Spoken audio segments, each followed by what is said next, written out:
Allons enfants de la patrie, le jour de gloire est arrivé.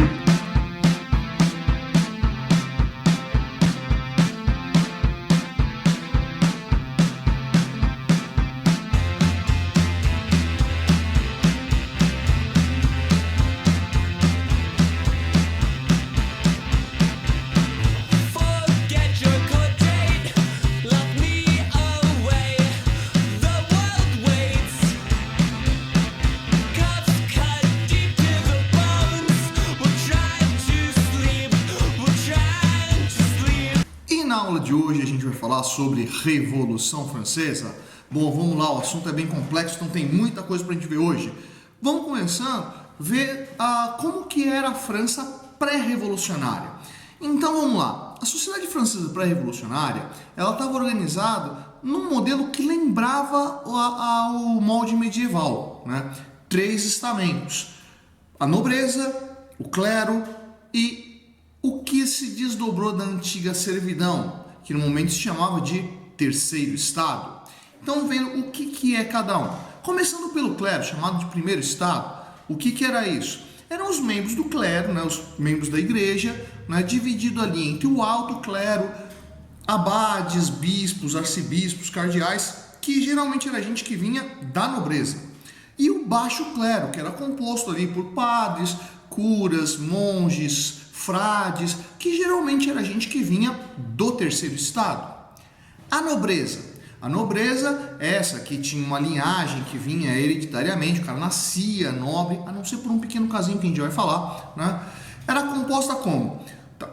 No topo tinha a chamada nobreza cortesã, que era aquela nobreza que vivia próximo ao rei, os conselheiros reais, que ocupava ali o Palácio de Versalhes. Abaixo da nobreza cortesã se encontrava a nobreza provincial, que era aquela antiga nobreza que ainda vinha de resquícios medievais, que vivia nos campos, né, com seus castelos, né, um grupo de trabalhadores ali servindo ele. E, por fim, vinha um negócio chamado de nobreza de toga. A nobreza de toga que era coisa nova. E muitos dos membros da nobreza de toga, na verdade, eles tinham origem lá no terceiro estado. Quem que eram esses caras? Era um pessoal que tinha ali algum estudo, entendia de leis, entendia de contabilidade e prestava serviços na administração real, né, como juízes, né, e compunha ali uma função, né, com um título comprado. Lá no chamado terceiro estado, quem que a gente ia encontrar? A gente encontrava a burguesia, né, que vai ser o centro da Revolução Francesa, que estava dividida, subdividida em outras camadas, né, que a gente chama de alta, média, baixa burguesia, que não precisa ficar detalhando muito bem aqui, é só você pensar ali no banqueiro e no dono da padaria, sei lá, algo do gênero assim, e com um dono de manufatura ali no meio do caminho. Além da burguesia, no terceiro estado, se encontrava um outro grupo gigantesco de trabalhadores, desde o camponês que trabalhava lá para a nobreza provincial, né, até os trabalhadores urbanos que trabalhavam para a burguesia. E tinha mais um grupinho perdido ali no meio do caminho, que era o chamado sans-culottes. Bom, o que é o sans-culottes? Não dá para traduzir direitinho o que é um sans-culottes, então primeiro, deixa eu mostrar para vocês que raio que é um culot. Bom, você viu que culot é essa calça frescurenta pra caramba, que era uma calça de nobre, esse negócio bojudinho assim na cintura, com uma meia colada na perna. Pois é, essa calça que só quem usava eram os membros da nobreza ou da alta burguesia, né? Era a referência para o sans-culottes. O sans-culottes, né, que traduzindo o nome da sem-culottes, né, sem essa calça de nobre, era um cara que nem sonhava em usar um negócio desse. Se ele tivesse a sorte de ter uma calça com as duas pernas do mesmo comprimento, nossa, ele levantava a mão pro céu e agradecia. O que era esse sans-culottes no final? Era um cara que vivia de qualquer coisa, né? Qualquer emprego sazonal que aparecesse para ele, o cara estava topando. Então esse cara que está no desespero, que morre de fome, vai ser um personagem fundamental para esse momento revolucionário. Reconhecemos como que era a França pré-revolucionária? Então vamos ver quais eram as causas da Revolução, por que começou a Revolução Francesa. Bom, a primeira causa da Revolução foi uma administração muito capenga do rei da época, que era o Luís XVI. Seguinte, o Luís XVI não era nem para ser rei, ele acabou assumindo o título real por problemas de hereditariedade na família, que eu não vou trabalhar isso agora. Mas vamos lá, o Luís XVI não era lá um cara muito competente e gerava muito gasto, ainda mais por causa da esposa dele, Maria Antonieta, rainha da França, que gerava uns gastos gigantescos para a sociedade francesa e que saía de onde os custos desses gastos? De impostos. E bom, nobreza e clero não pagavam imposto. Sobrava imposto para quem? Terceiro estado. Vamos pensando aí que, cara, Sanculô, se não tinha nem dinheiro para ter uma calça direito, você acha que ele ia pagar imposto? Tá, então o maior onerado desses impostos era, obviamente, a burguesia. Só que a burguesia sendo onerada, você criava um efeito cascata que ia atingir lá no final o Sanculô, que ia encarar uma inflação, ia encarar um problema para conseguir arrumar moradia, porque ele não ia conseguir sustentar uma casa e por aí vai. Bom, então dá para imaginar que esses custos exagerados que a nobreza francesa gerava criavam um problema muito grande para todo o terceiro estado. E bem, nesse momento da Revolução Francesa é quando está eclodindo ali na Europa um movimento filosófico chamado de Iluminismo. Pô, de Iluminismo eu vou ter que dedicar uma aula só para isso. É um negócio bem complicado. Mas quais são as características dessa filosofia do Iluminismo? Bom, a filosofia do Iluminismo está baseada no quê? Humanismo, antropocentrismo, individualismo, onde eles vão parar para pensar no seguinte: cara, o rei é tão ser humano quanto eu. Por que será que as decisões dele contam mais do que as minhas? Por que será que o que o rei decide é lei e o que eu penso não é nem considerado? Bom, nessa ebulição de problemas que estava tendo na sociedade francesa, obviamente vai surgir ali um belo espírito revolucionário. Bem, essa péssima administração do Luís XVI vai gerar um problema nos impostos. As contas da França não estavam lá, nenhum espetáculo. E o Luís XVI, junto com seu conselho lá da nobreza cortesã, vai começar a achar que vai ser melhor convocar novos impostos do terceiro estado. E óbvio que eles tinham noção que o terceiro estado não ia ficar nem um pouco feliz com isso. E a chance de uma revolução social era muito grande. Então, qual que é a sacada da nobreza cortesã? Vamos convocar a Assembleia dos Estados Gerais. Que vem a ser isso? Era uma instituição francesa que não era utilizada há uns 200 anos já. Que era o quê? Vamos convocar ali representantes de todos os estados, do clero, da nobreza, do terceiro estado, e a gente vai se reunir aqui no Palácio de Versalhes e vai decidir o que vai ser melhor para o povo francês. Bom, a Assembleia dos Estados Gerais era meramente um órgão consultivo, então o rei, em determinado momento, ia lá e ouvia os representantes do povo e tomava sua decisão, se aquilo lá valia a pena ser aplicado na França ou não. No final, a decisão era do rei. Bem, esses diversos deputados que apareciam ali iam compor 3 votos, um da nobreza, um do clero, um do terceiro estado. Olha a matemática que os caras montaram aí. Bem, precisamos de mais dinheiro, precisamos de novos impostos. A gente sabe que o terceiro estado não vai topar, mas a nobreza e o clero vão topar. Afinal de contas, eles não pagam impostos. Bom, isso acontecendo, qual que ia ser a consequência? Aplicamos impostos e isso foi aprovado pela Assembleia dos Estados Gerais. Então não é uma decisão de cima para baixo imposta pelo rei, mas os representantes de todos os estados concordaram, deram seu aval. Então está posto um novo imposto. Não é à toa que imposto se chama imposto, né? Bem, o pessoal do terceiro estado não achou essa ideia nem um pouco interessante. E o que eles vão fazer? Vai começar dentro da Assembleia dos Estados Gerais uma manifestação revolucionária. Que é o quê? O pessoal do terceiro estado, fundamentalmente formado por burgueses, vão dizer o seguinte: olha, esquece esse papo de um voto por estado, vamos fazer uma votação per capita. Né? Como eles tinham um maior número de representantes, obviamente eles seriam a maioria, iam vencer e não teria novos impostos. Ou, se é para ter novos impostos, vamos aplicar esses impostos para a nobreza e para o clero. aí fica tudo em ordem. Acertamos as contas da França e não vai onerar só o nosso bolso. Obviamente, nobreza e clero não acharam essa ideia interessante e falaram o seguinte: olha, parou a brincadeira, manja o gordinho dono da bola, aquele que só joga porque a bola é dele, e aí quando não passam a bola para ele, ele fala: ó, acabou a brincadeira, vou pegar minha bola e vou para casa. Foi isso que o Luís XVI fez. Falou: o negócio é o seguinte, vocês não querem brincar do meu jeito, então eu vou pegar minha bola e vou voltar para casa. Acabou esse negócio de Assembleia de Estados Gerais, vão impor a minha ordem e pronto. Sonho dele, porque o pessoal do terceiro estado resolveu fazer o seguinte: eles se trancaram na Assembleia de Estados Gerais e falaram: olha, a partir de agora isso aqui não é mais Assembleia de Estados Gerais, a partir de agora isso aqui é uma Assembleia Nacional Constituinte, acabou o absolutismo na França, nós vamos instalar aqui uma Constituição francesa e vamos estabelecer quais são as regras do jogo. Na hora que a Assembleia dos Estados Gerais se rebelou e resolveu estabelecer a Assembleia Nacional Constituinte, mano, a população comum entrou em ebulição. A população, principalmente campesina, vai começar a promover um bando de ataque aos castelos da nobreza provençal. Vai ser um momento terrível que vai entrar para a história como o Grande Medo.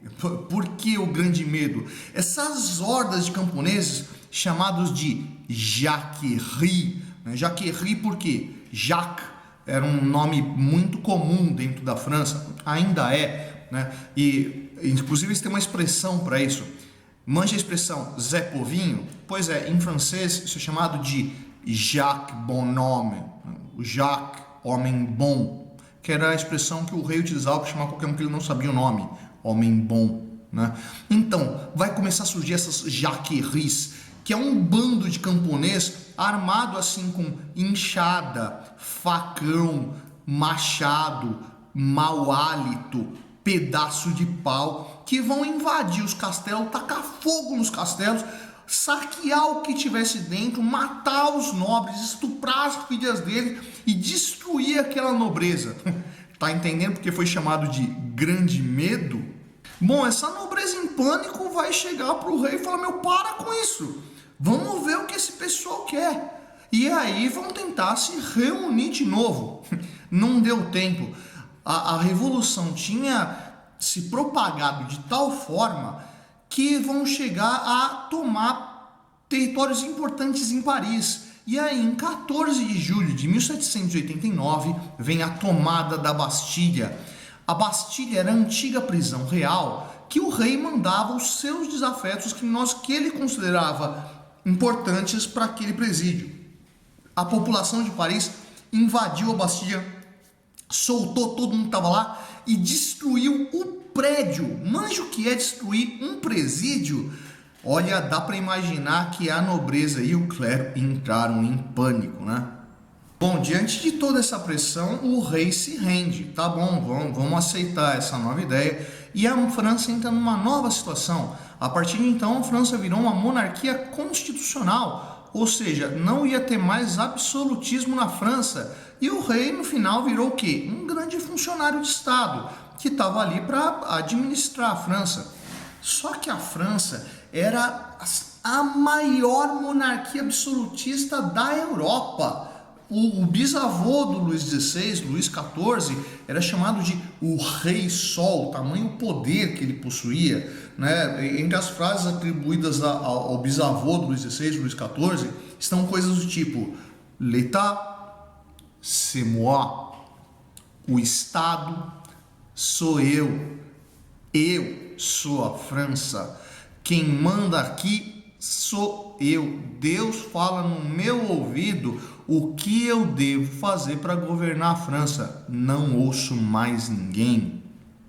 Bom, se a França caiu, cara, todas as outras monarquias em volta da França estavam ameaçadas. Luís XVI vai receber apoio da Prússia, da Áustria, da Rússia, entre outros reinos que olhavam para aquilo lá e achavam tudo muito perigoso e vão tentar armar um contra-ataque. Bom, o Luís XVI tenta fugir da França, só que nessa que ele tenta fugir da França para a Áustria, o cara é pego na fronteira, porque eles não contavam com um problema estratégico para tentar esconder o Luís XVI. A cara do Luís XVI estava em todas as moedas francesas. Essa cara tão conhecida no verso de todas as moedas de Franco vai levar à captura do Luís XVI e que vai ser julgado como um traidor da pátria.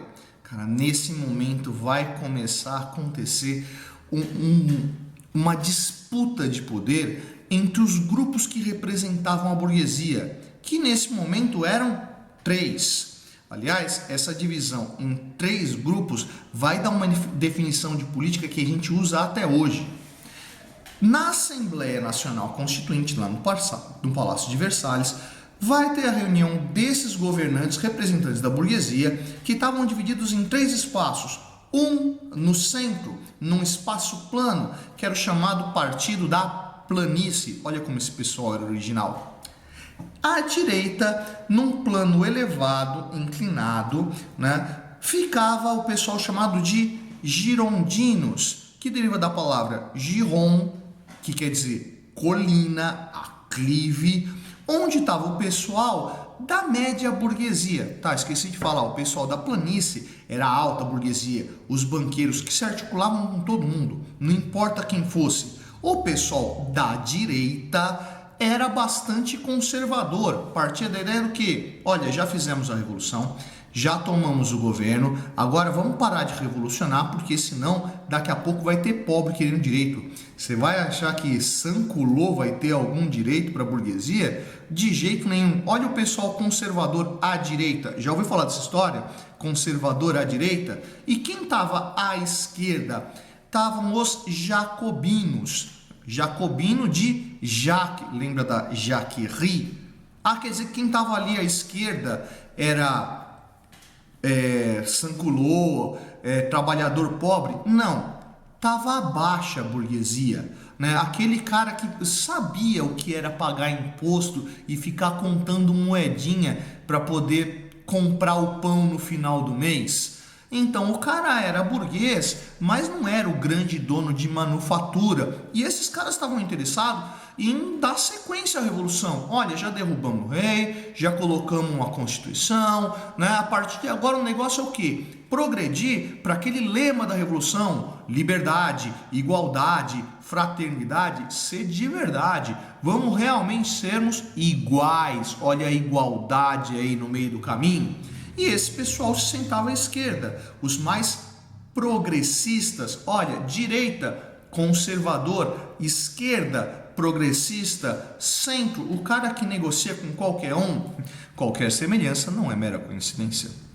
Deposto o rei, aquele pessoalzinho da esquerda, os jacobinos, né, vão assumir o governo francês.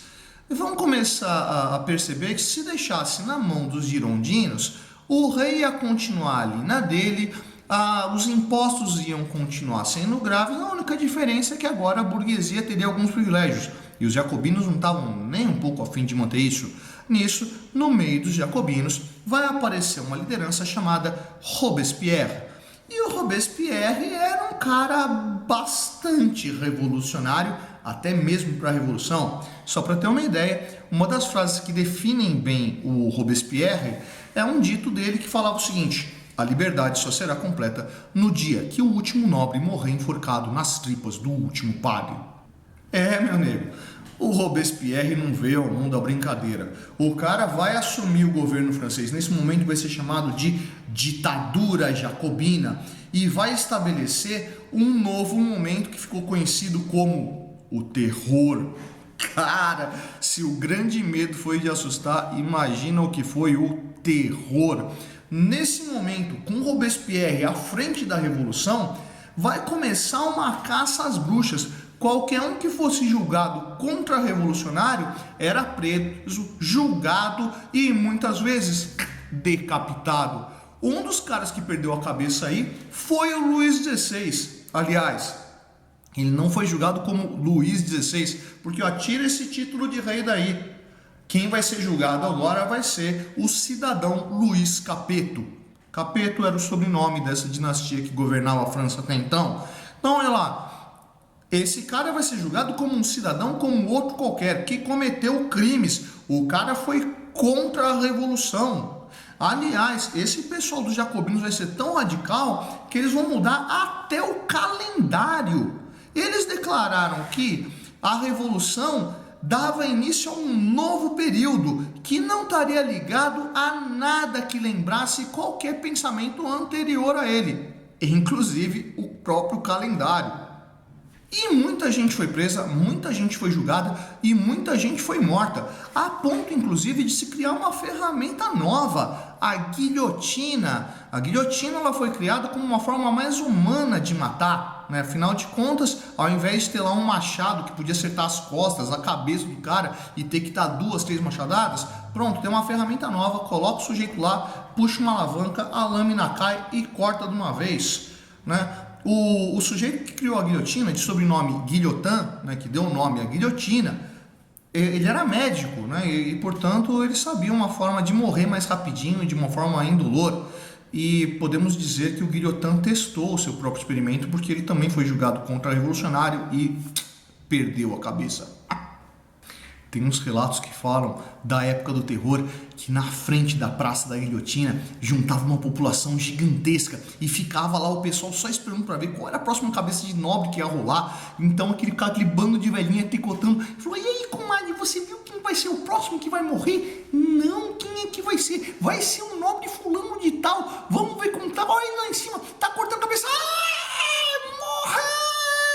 Dá para imaginar que esse período do terror não ia poder durar muito tempo.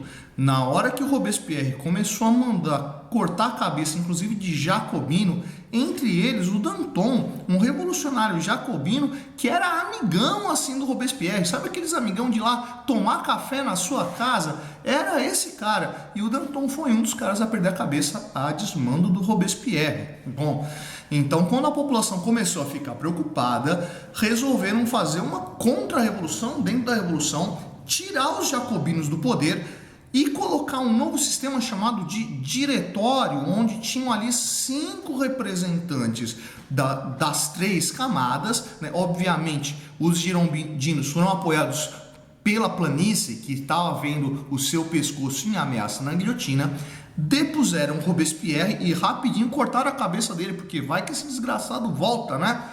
E o diretório funcionou muito bem até chegar um sujeito que participou do processo revolucionário, que se tornou general, um sujeito que era bastante inteligente, um ótimo estrategista, que você já deve ter ouvido falar do cara, chamava Napoleão Bonaparte.